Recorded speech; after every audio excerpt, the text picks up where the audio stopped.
My name is Toma, Phototom here on YouTube. I'm a full-time landscape photographer from 2009. I started this by, of course, quitting my job, and it was really scary at that point. So over the years, I think I learned some things, and I think I can share with you some of my experiences, some of my knowledge. The first thing that I want to share with you is that the scariest thing that you can do is to leave the security of your job. It's frightening. It was frightening for me. In fact, I quit my job in 2007 and I became a full-time landscape photographer starting with 2009. So there is a gap of 2 years when you may ask, so what have you done during this period of time? Well, during this period of time, I tried to build a really small business. In my own personal experience, you can't speak of landscape photography as a really huge business, but I tried to build a really small business. And for 2 years, I needed the support of family in terms of money. So my wife helped me a lot by supporting the family until I managed to provide my own income. The second thing that I want to share with you, number two, it's very easy to learn the basics. I think every photographer, when he or she is starting to do landscape photography, are struggling with the basics, but I think the basics are really basic and it's really easy to learn those things. I also have, for example, a mentoring program. If you're interested, it's for landscape photographers. Details in the description of this video. You can learn the basics from the web. You can go on YouTube, you can go simply to do a Google search, and you will find the basics. What's the aperture for, what's the ISO for, how to properly use a tripod, how to properly use ND graded filters, ND filters, how to do long exposures, how to use a circular polarizer. So all the information is out there on the web, but just learning that, it's not going to make you a photographer. So here comes tip number two. The trick is to go out there. So the more you can put yourself in the position that you are out there and you're photographing, the more you start to understand better what is the relation between the accessories, how to use the accessories, how to set your camera, how to react when something interesting is happening, because there are multiple moments when something very cool is happening in front of you in terms of light, weather, or whatever, and because you're not an experienced photographer, you don't know how to capture it to its maximum potential. So that's why you need to keep on going. You can't exist as a landscape photographer without promoting yourself on Instagram, YouTube, Facebook, TikTok these days. So I know that the market seems really crowded right now, but if I'm thinking to the moment when I began doing this, the market was also crowded. I mean, you always have to, or you always need to compare this concept of having of a crowded market to what the current situation is. So you will always think like that the market is already crowded, and it will be more crowded in 10 years, for example. So in my personal opinion, there is always a place for everybody. You just need to persist in following your dream. Tip number 4 is not to invest too much money in buying the gear, the cameras, the lenses, and accessories. I think that as a beginner, you need to understand there are 3 categories where you need to spend your money.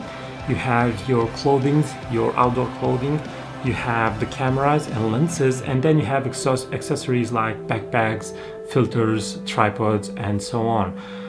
In my own personal opinion, you need all the gear that is related to outdoor walking, because it's the same. Without proper gear, you'll get wet, you'll get cold, the wind will blow on you. So you need to have proper gear to go outside in nature. This is a step that you can't skip. And then in terms of photography gear, just grab one camera, one lens, the tripod, and the trigger. So these are the basic necessities of you as a landscape photographer. And once you kind of grow as a photographer, I think you will understand better what the accessories are for, why you need the more than one lens and so on. But first, just to get used to things, stay minimal in terms of equipment. Tip number 5. I know from my own experience that when I was a beginner photographer, or when I began doing landscape photography, because you're always going to be a beginner photographer, you always have some things to learn. So when I was beginning to learn photography, I tried to experiment with photography in lots of ways. I tried to look at other photos and try to do something like that. But my advice for you is try to start with a signature shot and then move to try and develop your own style. It's a very complex discussion on how to develop your own style, and teaching someone how to develop their own style doesn't involve talking about composition or editing, because the minute you try to influence a person how to think a shot in terms of composition and how to edit that shot, it means that that person will not develop their own style. I have a really short course on my website on developing your own style. If you're interested and you want to support me, it's just 10 euros. The link is in the description of this video. You can go check that course out. But why have I said that? Why I said that developing a signature shot, it's the first step. In a way, that is the beginning of your journey. That is the beginning of the moment when you are starting to develop your own personal style. So you need to find a way in which you can photograph nature and works for you. You can either use a telephoto lens, or you can use a wide-angle lens, or photograph a certain type of subject more. In my case, I'm doing a lot of forest photography, and I'm doing lots of photos when there's fog in the forest. So I think that is my signature shot, and starting from that, you can then develop your own style. Tip number 6, it's related to the relationship between a human and nature. And if you have no training in terms of outdoor hiking, if you never hiked in nature, it's going to be a little bit difficult. Or if you're not comfortable walking alone in nature, in the darkness of the night or things like that, it can be a problem. This doesn't mean that you can't be a landscape photographer. You don't have to call yourself a landscape photographer, or you don't have to make a living being a landscape photographer only by going dangerous places or entering the forest during the night. But you have to have a certain level of confidence to walk by yourself in nature. And if you don't have that, you have basically two options. You can either quit, or you can ask family or friends to join you in the beginning until you gain enough confidence to go explore nature only by yourself. Tip number 7, it's related to gear again. I know that many photographers, when they begin to do photography, they want to buy and invest a lot in their gear to get the best gear, but oftentimes you don't have the money, or maybe you think that it's a big risk investing in camera gear. My advice for you is first to buy quality lenses and a quality tripod, and then the camera body can be whatever money you have left. So this is, I think, the perfect formula, because the camera body changes over the years. But if you have professional lenses and a professional carbon fiber tripod, those will stay with you for a really long period of time. Tip number 8, to be called a full-time landscape photographer, you need to make some money from your photos. And because I don't think that landscape photography can be called a big business, I think it's very important to have multiple ways in which you can make some money from your photos. If you are basing yourself on YouTube or only Instagram, for example, I'm a full-time landscape photographer long before I started this YouTube channel, and this YouTube channel produces an income so small it can't be something that it can be considered as a good income, for me at least.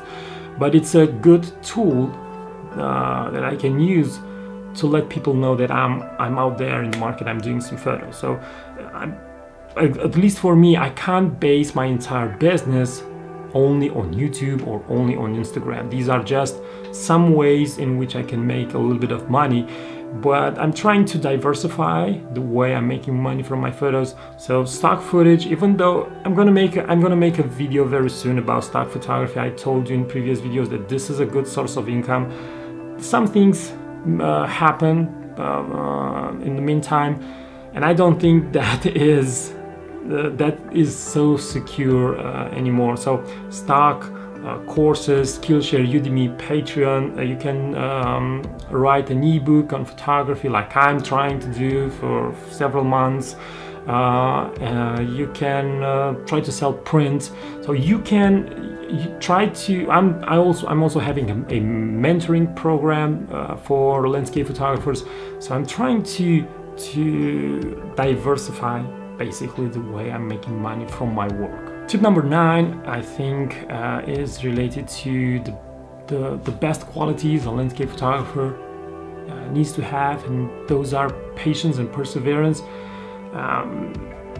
There are so many moments when I just have to wait there, and sometimes it's not pleasant to wait for the perfect moment. It may be cold, it may be windy, night.